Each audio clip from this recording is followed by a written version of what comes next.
SD board থেকে switch বোর্ডের কেবল size কত? এসডি বোর্ড থেকে সুইচ বোর্ড 2.5 mm। আর 3 পিন? 3 পিনের জন্য হচ্ছে 2.5। 2.5। যদি রাউন্ড টাইপ হয় 15 এম্পিয়ার, রাউন্ড টাইপ হয় তাহলে 4 mm। আর 20 এম্পিয়ার সার্কিটের জন্য? 20 অ্যাম্পিয়ার সার্কিটের জন্য 6 mm। 6। নাম কি আপনার? রিকুমিয়া। বাসা কোথায়? পাশা হচ্ছে নরসিংদী বেলাবো। নরসিংদী বেলাবো। আচ্ছা, কি করেন আপনি বর্তমানে? তো বাড়িতে টুকটাক নিজের জমি জমা আছে দেখভাল করি।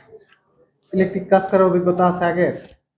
আগের অভিজ্ঞতা মানে এই জায়গায় কোর্স করার আগে টুকটাক? বেশি ছিল না, টুকটাক ছিল। আচ্ছা, এখন কাজ করতে পারবেন? আচ্ছা, কি কি শিখছেন বলেন তো দেখি, আপনি বলেন কি কি শিখছেন। House wiring everything. Everything means হচ্ছে SD board, switch board, as well as fan HD board, switch board, light light, fan connection এগুলো শিখছেন? এগুলো। আচ্ছা, তারপরে solar, CCTV camera, as well as electrical কাজের জন্য পিপি হিসেবে আমরা কি কি পরিধান করি? Safety goggles, safety mask, dust mask, helmet,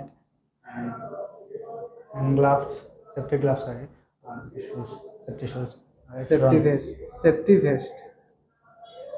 বাসাবাড়ির standard power ফ্যাক্টরের মান কত? সিঙ্গেল পেজ হচ্ছে 0.9।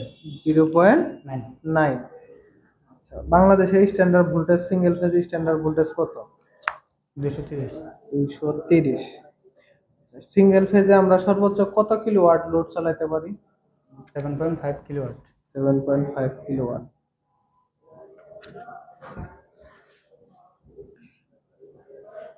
এনার্জি মিটার থেকে এসডিবি বোর্ড কেবল সাইজ কত? 10 mm। 10 আর এসডি বোর্ড, মেজে থেকে এসডি বোর্ডের হাইট কত? মেজা থেকে এসডি বোর্ড 5 ফুট 7 ইঞ্চি। 5 ফুট 7 ইঞ্চি। আচ্ছা, এসডি বোর্ড থেকে সুইচ বোর্ডের কেবল সাইজ কত? এসডি বোর্ড থেকে সুইচ বোর্ড 2.5 mm। আর 3 পিন? 3 পিনের জন্য হচ্ছে 2.5। যদি রাউন্ড টাইপ হয় 15 এম্পিয়ার, রাউন্ড টাইপ হয় তাহলে 4 mm। আর 20 এম্পিয়ার সার্কিটের জন্য? 20 অ্যাম্পিয়ার সার্কিটের জন্য 6 mm। 6 আরএম। আচ্ছা, সুইচ বোর্ড থেকে লাইটনিং লোডের সর্বোচ্চ দূরত্ব কত মিটার বন্ধ নিতে পারে?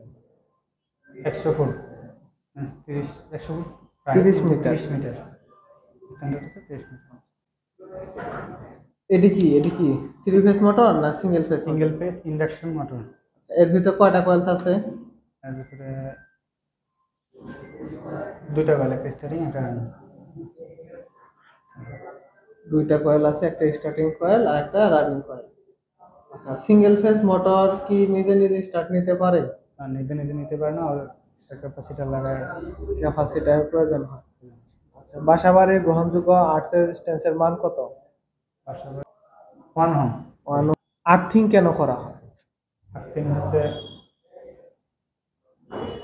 ইলেকট্রিক ডিভাইস প্রোটেকশনের জন্য। ইলেকট্রিক ডিভাইসের জন্য লিকেজ কারেন্ট যাতে না হয়, লিকেজ কারেন্ট হলে যাতে গ্রাউন্ডিং এ চলে যায়, সেজন্য অনাকাঙ্ক্ষিত কারেন্টের হাত থেকে রক্ষা পাওয়ার জন্য আর্থিং। আচ্ছা, আমার বাসায় মনে করেন 8 সিসিবি লাগানো আছে,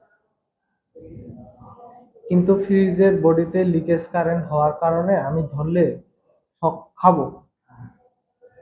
আচ্ছা, যদি আর্থিং থাকতো তাহলে কি হতো? আর্থিং থাকলে এটা গ্রাউন্ডিং এ চলে যেত, আর্থিং দিয়ে মাটিতে তাহলে আমি শক খাওয়ার আগে কি হতো? টিপ করে যেত? ঠিক করে যেত। তাহলে শুধু আরসিসিবি লাগালেই কি প্রপার সেফটি হবে?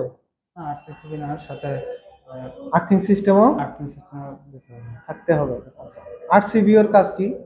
আরসিবি আরসিবি হচ্ছে ওভার ওভার কারেন্ট, আর হচ্ছে শর্ট সার্কিট, আর হচ্ছে leakage current protection. Leakage current. আচ্ছা, এই ডিভাইসটার নাম কি? এটার নাম হচ্ছে লোডলেস রিলে। সোলার সিস্টেম হিসেবে সোলার কি কি মানে কি কি ধরনের আমরা সোলার সিস্টেম করতে পারি? অনগ্রিড, অফগ্রিড, আর হচ্ছে on grid, off grid, hybrid. Hybrid. ইনভার্টারের কাজ কি? ইনভার্টারের কাজ ডিসি বল থেকে এসি বলে কনভার্ট করা। ডিসি থেকে এসি কনভার্ট করে।